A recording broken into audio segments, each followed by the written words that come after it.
Hello everybody and welcome to my week 8 team builder video against the Auckland against the only Tepig and the Auckland Blastoise. He has a team of Mew, Greninja, Vaporeon, Nidoking, Magneton, Cryogonal, Megaltaria, Jirachi, Lycanroc, Blaziken, and Gourgeist. So, the team I'll be bringing this week is one of Delphox, Talonflame, Crocodile, Metagross, Shaman, and Jelson. So as you'll see probably immediately, I'm leaving both my Lopunny and my Zygarde on the bench this week. And that might be surprising, but I really just don't like the fact that he has really solid checks to both of them. Several solid checks. Gourgeist really shuts down Zygarde. I can run like a substitute set to possibly like try and set up on him, but then he can foul play me, which I could make not kill a substitute, but then I can't get boosts. So there's really, like, I can sub on his Wisps, but there's really just nothing I can do to make Zygarde actually effectively break Gourgeist besides like toxic stalling. And even then, like, if I turn to a more defensive Zygarde, it's just like not nearly as effective as a set, I don't think. Although I could definitely see that doing okay. Sub lefties. But if I do bring that, then his other checks, such as Mew, defensive Mew with Ice Beam, just eat it up. Don't really have a problem with it. If I want toxic Mew, which will likely be carrying Ice Beam, then I gotta get toxic to myself. So I really just don't like Zygarde in a game with defensive Mew, which is a premier check to Zygarde in OU already, just because like defensive Mew, one of the only reasons that it exists is Zygarde, especially Speedy Mew. I'm pretty sure it exists only for Zygarde. And then Lopunny, he's got Jirachi. Gourgeist also deals with it pretty well. Jirachi, Mew, defensive Mew, kills it with Psychic. Jirachi deals with it with Psychic and resists his normal moves. They have Protect to make sure I don't high jump kick. Like, he's got 3 really physically bulky Pokemon, and you can bring any assortment of them, and there's just no way for me to prepare for. I would like have to prepare for the exact right sets for them to be effective, and I just really don't think they'll be effective this week, and I think he'll have prepped for them appropriately, and I don't think they'll really help me out too much against such 3 defensive monsters. I don't think I'd be able to really break them. So instead, I'm bringing the more special members of my team and trying to hit them both as a surprise, but also because they do match up well. First up is my win condition, my Delphox. For Delphox to win the game, not a lot needs to go down, because its typing is really good. Super effective, neutral, super effective. I have Dazzle, so I guess you can call it super effective, but it's not stab. Super effective, neutral. And then it resists both my stabs, but I do have Dazzle for it, and neutral. So I have super effective stab on actually probably the majority of his team. Now he does have some relevant members that I can't deal with super well, but I have workarounds. So for Delphox to win after getting a Calm Mind boost, Lycanroc needs to be gone. Lycanroc is faster, always killed with Stone Edge. Lycanroc is a problem. Lycanroc needs to go. If he doesn't bring a Lycanroc, I will be giddy, because that is a serious problem to deal with. So, other than that, what stops it? Greninja is faster, and both of its stabs are super effective on Delphox. However, after a Calm Mind, I will resist both of his stabs, so long as he's not physical. If he's physical, it's actually a little bit of a problem. But I don't think you would run physical stabs on Greninja. And they are a bit weaker, but I mean, it's definitely possible.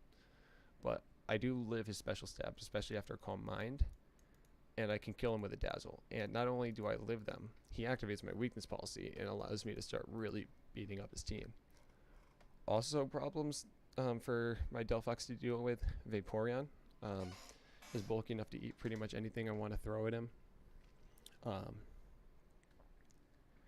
But if it wants to scald me, then he will activate my weakness policy, and I will, from there on, be able to break through him. So yeah. To really win the game, I either need, so long as it's not like a physical grunt set, which is a possibility, I'll have to scout for it, possibly remove it, and I do have ways to do it, especially kill it with a surprise kill. But I have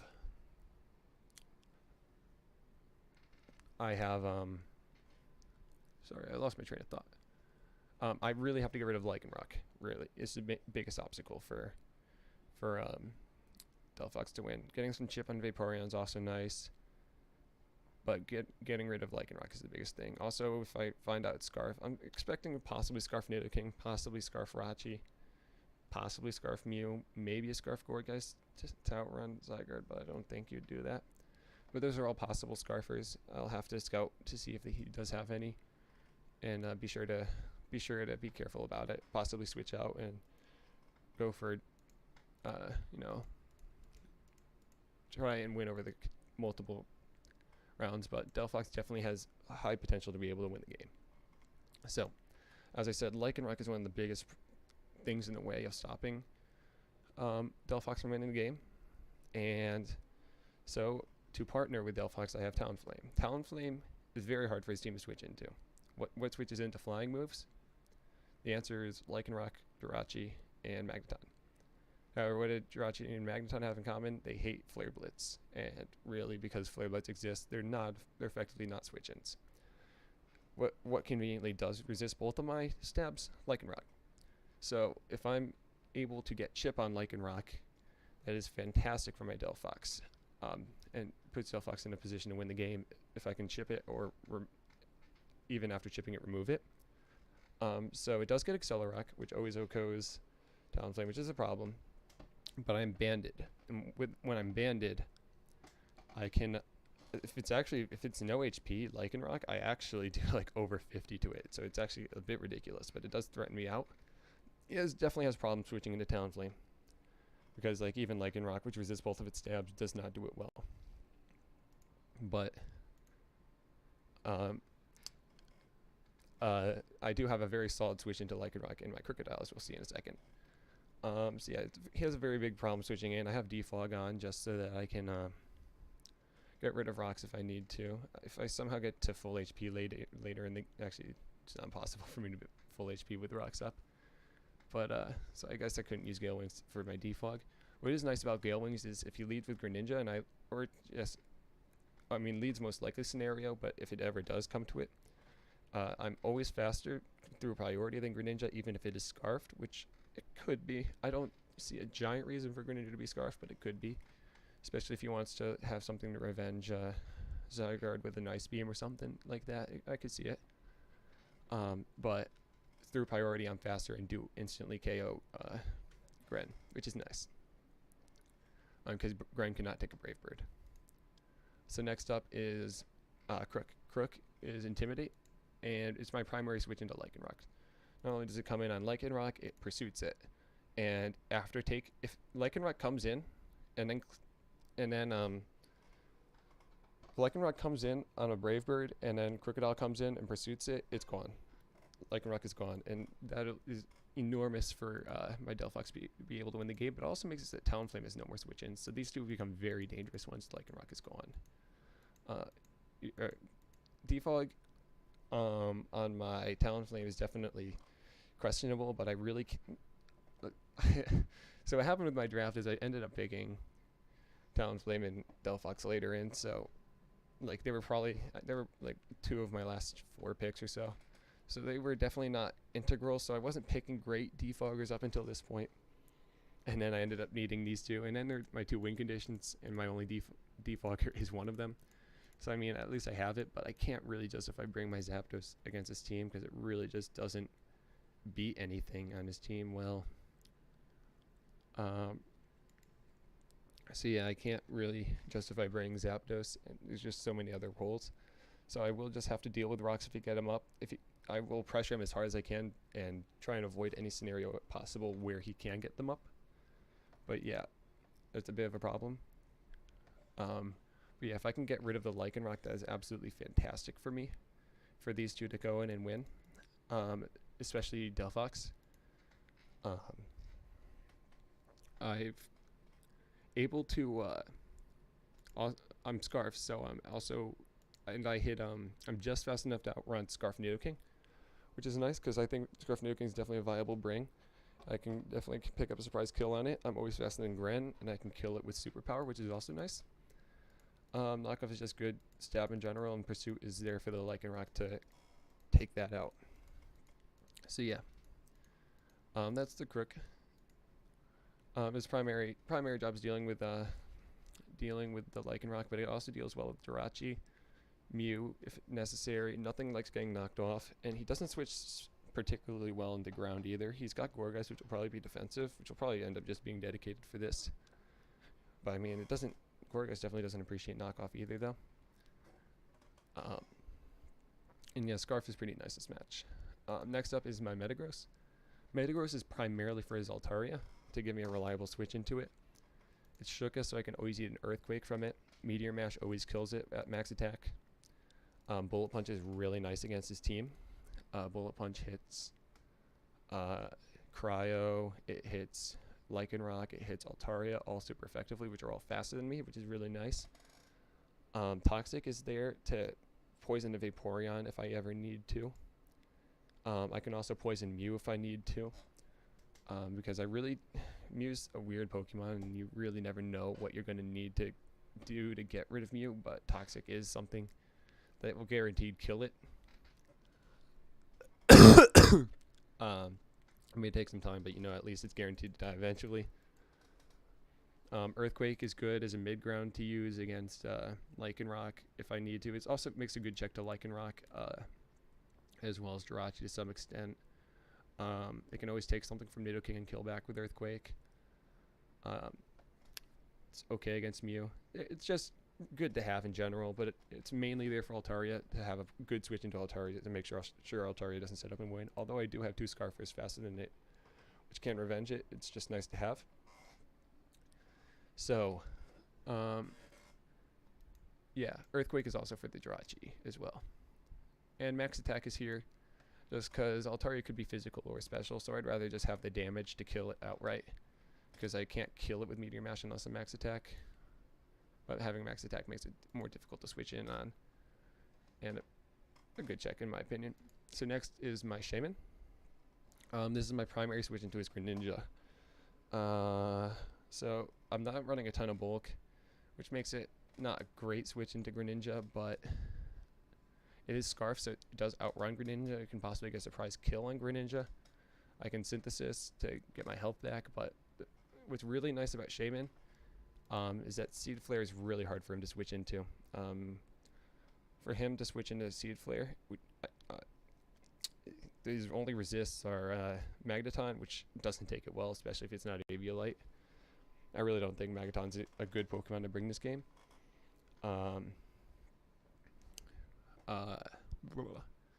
Cryo actually takes it better than pretty much most things, I would think. Altaria resists it, but not by a lot, and it's usually a win con.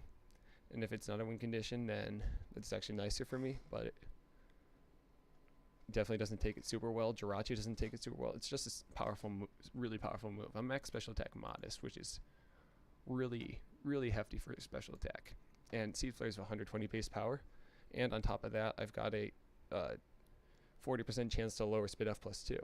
So any given one of these Pokemon that could switch in and take one, if I do get that 40% chance, they're no longer safe to stay in. They've got to switch or sack. So Seed Flare is extremely hard to switch into, possibly forces sacks. The only things that can take less than or don't get to it KO'd by it are Gourgeist, Jirachi, Altaria, Cryo, maybe Magneton, maybe Mew.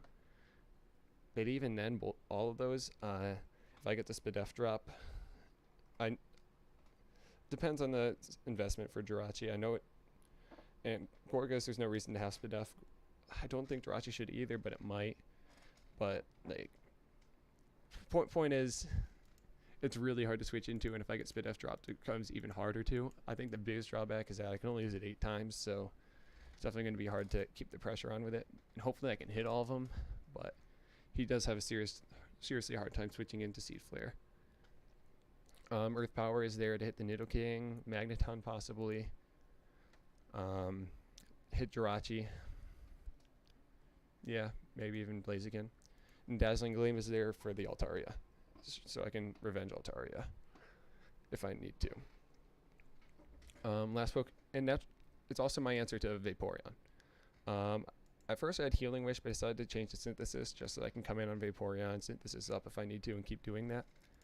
Vaporeon, it doesn't care about Vaporeon's Toxics or Scald Burns because of Natural Cure, which is really nice, and Vaporeon's never taking a Seed Flare. So if he ever brings in Vaporeon, it gives me an opportunity to bring in Shaman and start really breaking with a Seed Flare, which I really like.